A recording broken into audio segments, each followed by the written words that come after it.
দিতে চাই যাতে বাংলাদেশের বুকে আর কেউ কখনো এটা ভাবতে না পারে। আপনাদের সবাইকে ধন্যবাদ। আজকে সারাদিন অনেক কষ্ট করেছেন, অনেক সময় দিয়েছেন।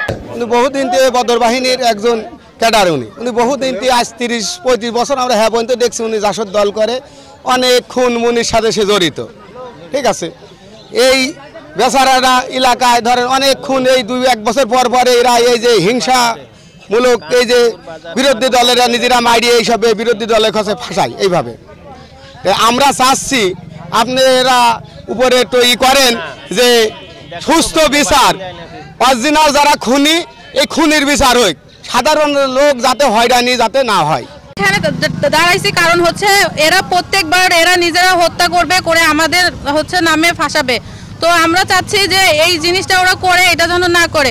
দ্বিতীয়ত এই 12 বছর ধরে এসে দেখতেছি যে বছর 2-3 পরে যখন একটা কিছু হয় ওরা মারামারি করে, মারামারি করার পরে ওই যে যারা হত্যা হয়েছে আর কি আত্মীয়রা ওদের পক্ষ আর কি। আমরা চাচ্ছি এটা সুস্থ বিচার হোক। তারপরে ওনারা লুটপাট, আমরা প্রত্যেকদিন রাত্রে ভয়ে আমরা ঘরে ঘুমাইতে পারতেছি না যে কখন আসবে, কখন ভাঙচুর করবে, কখন জিনিস নিয়ে যাবে। কারণ আমাদের অনেকের হাজবেন্ড বাইরে থাকে, আমরা বাড়িতে মহিলা মানুষ একা থাকি, তো আমরা অনেক ভয়ে আছি। আমরা এইটাই আইনের কাছে বলি যে তারা সঠিক বিচার, যদি আমরা হত্যা করি আমাদের বিচার করুক, যদি তারা করে তাদের বিচার করুক। আমরা সুষ্ঠু বিচার চাই। এটা হচ্ছে কাঞ্চনপুর, আর মার্ডার হয়েছে জোতপাড়াতে। জোতপাড়া আতিয়ার হচ্ছে বদর বাহিনীর ক্যাডার ছিল। সেই বদর বাহিনীর ক্যাডার এরা হচ্ছে নিজের মানুষ নিজে খুন করে। এই মনির আছে হচ্ছে আপনারা যে লতিফ, ওই মুসা, আন্নু, এম্মা দিয়ে অনেকেই এরা নিজের মানুষ নিজে নিয়ে যা রাত্রির অন্ধকারে হত্যা করে।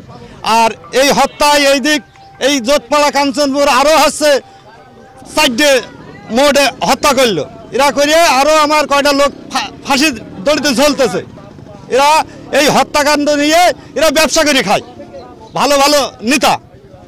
এইবার হচ্ছে ধরেন আমাদের ভাই ভাগাড়ের এরা আসামি করেছে। কুষ্টিয়া সদর থানা অন্তর্গত কাঞ্চনপুর ইউনিয়নের জোতপাড়া গ্রামের আতিয়ার রহমান 16 তারিখ রাত্রে তার সঙ্গীরা তার এই মনিরের বাড়িতে খাওয়া দাওয়া হয় রাত্রি। সেখানে তার খাওয়া দাওয়া করে তার নিজস্ব লোক সাথে নিয়ে মাঠের মধ্যে নিয়ে যায়, গ্রাম ছাড়া আধা কিলো দূর। যদি বিরোধী এই সব লোক শত্রুরা যদি 19 জনের আসামি করেছে, এরা যদি সাথে করে নিয়ে যায় তাহলে কি নিয়ে যেতে পারে জোর করে? একটা লোকের একটা মুরগিও যদি একটা শিয়ালে ধরে তাও তো হইচইতে পাড়ার লোক সবাই জানতে পারে। কিন্তু একটা মানুষ ধরিয়ে নিয়ে যে জায়গায় চলে যাচ্ছে পাড়ার লোক কেউ জানে না, সারা রাত তার পরিবারের কেউ জানতে পারলো না, গ্রামের লোক কেউ জানতে পারলো না, আশেপাশে জানলো না, প্রশাসনের জানাইলো না, চেয়ারম্যানের জানাইলো না। তাহলে নিশ্চয় আছে নিজেরা তার কোনো লোক নিজস্ব লোকে তার ডাকি নিয়ে সাথে নিয়ে যায়, তাকে হত্যা করে। আমরা এখন এই মিথ্যা মামলা দিয়েছে যে 19 জনের বিরুদ্ধে। এই কেউ আছে কাঞ্চনপুর, কেউ শৈলগাড়ি, কেউ জোতপাড়া, এই আশেপাশে কয়েক গ্রাম মিলে আসামি করেছে। তো এটা মিথ্যা একটা মামলা দিয়েছে হয়রানিমূলক, প্রতিপক্ষের হিংসাত্মকমূলকভাবে হয়রানি করার জন্য। এইটা আছে সঠিক বিচার চাই, আমরা সঠিক তদন্ত করি, প্রশাসন সঠিক যারা এই ঘটনা ঘটাইছে তাদের হচ্ছে শাস্তির ব্যবস্থা করে। আমার এখানে বছরে 3 বছর পর একটা করে ওরা জবই করে, আর আমার ভাইয়ের নামে কেস করে এরা ফাঁসিতে ঝুলায়। এরা হচ্ছে ওই দলে আছে বদর, তারপরে ওই যে জাবেদ মন্ডল, তারপরে জুব্বার মন্ডল, নিক বাইরে, তারপরে জোতপাড়া রশিদ। এরা সবাই ধরেন যে করে মারিয়ে থিয়াইছে, এরে হচ্ছে ঘর মার ভাঙচুর করে লুটপাট করে। আমরা বদর মন্ডলের, তারপরে নিকবার মন্ডলের এর সবাই বিচার চাই, যারা করেছে এর আমরা বিচার চাই।